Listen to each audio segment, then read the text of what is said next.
Ang reason bakit nag-take kami ng Fulgent, kami mag-asawa, especially sa asawa ko, no, dahil may sakit siya. Nung in-introduce siya sa amin, syempre, may kasamang dasal. Pinag-pray ko na sana maganda yung maging result, sana legit ito. Talagang answered prayer kasi talagang maganda. Kapipilit ko din sa mister ko, napatake ko din siya nito. Makikita naman din sa face namin mag-asawa na talagang maganda ang outcome nito. Kaya nga halos lahat nga ng mga maintenance namin nawala na. Especially ako. Si Mr.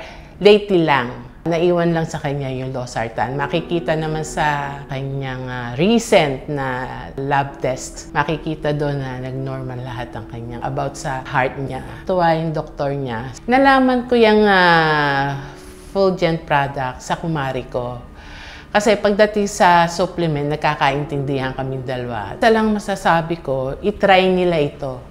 Huwag na sila magpatumpik-tumpik pa. Effective, hindi ako bibili ulit. Kung hindi effective, malaki na nga yung points ko.